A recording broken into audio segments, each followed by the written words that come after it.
Well, it says live, and when the red light's on, I can pretty much count on it working.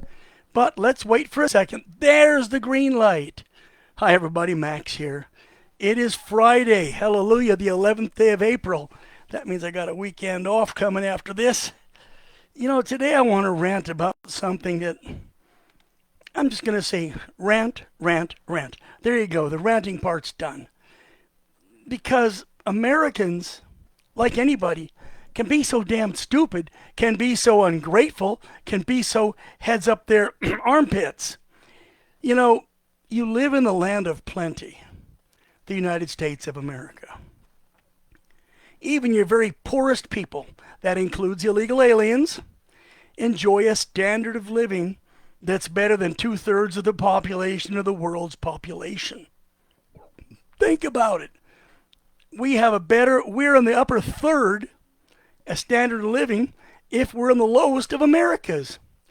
Into which other country can you break in and get a reward? What other country will thank you for coming in on a floating door, for climbing under the barbed wire, for beating up National Guardsmen?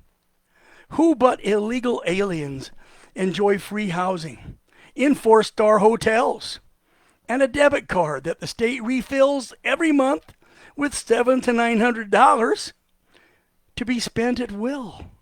I mean, where else can you get free medical, free dental, free education, including college, and even freaking free Wi-Fi?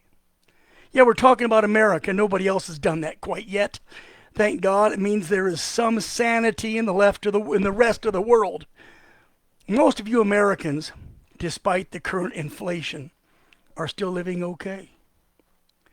Those of you who have extended yourselves with unnecessary but fun loans and debts can still get out of it for pennies on the dollar. There are so many companies in America that will help you to basically deny your contract obligation and get out of debt.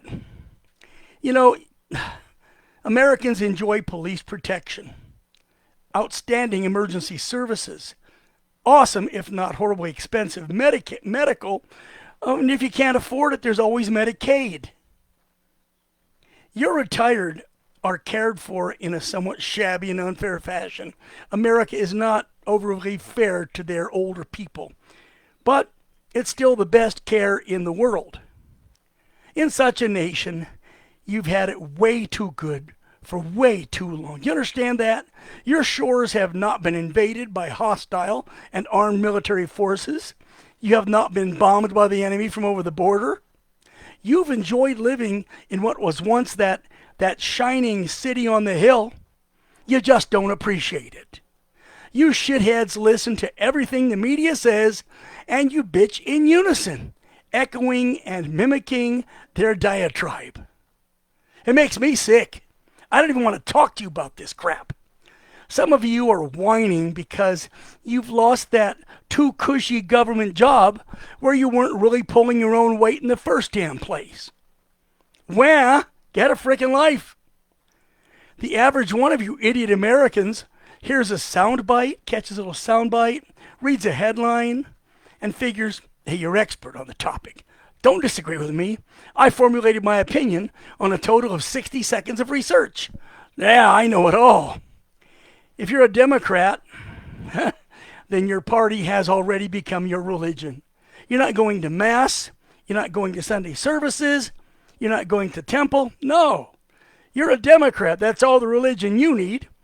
It is impossible to be a man or a woman of faith if you are a registered Democrat. I've said it again and again. I was speaking to a Baptist congregation. I asked those who were Democrat to raise their hand. About 20 or 30 did, and I said, what are you doing here? You're not Christians. Are you looking for the truth? They looked at me and said, what do you mean? We're Christians. I said, no, you're not. If you follow the edicts, the rules, the plans, the platform of the Democrat Party and vote for their candidate, you're not a Christian. You're supporting abortion. You're not a Christian. You're supporting euthanasia. You're not a Christian. Come on. You're supporting socialism. You're not a Christian. This new church of yours is hell, and it's bent on destroying the United States because you follow unquestioningly, even blindly, that hell that is hidden within your church, your Democrat Party. All I can say is curse you, morons. Curse you and all you other ne'er-do-wells. And I could beg you to wake up. Wake the hell up. I mean, if you know how to read, read. If you know how to listen, then listen. And get off your stupid, lazy asses and do something constructive for our country and for yourselves. I'm going to give a quote from the late and great President John Fitzgerald Kennedy. Hey, Democrats, listen up. This was one of yours. I quote, "Ask not what your country can do for you, but what you can do for your country."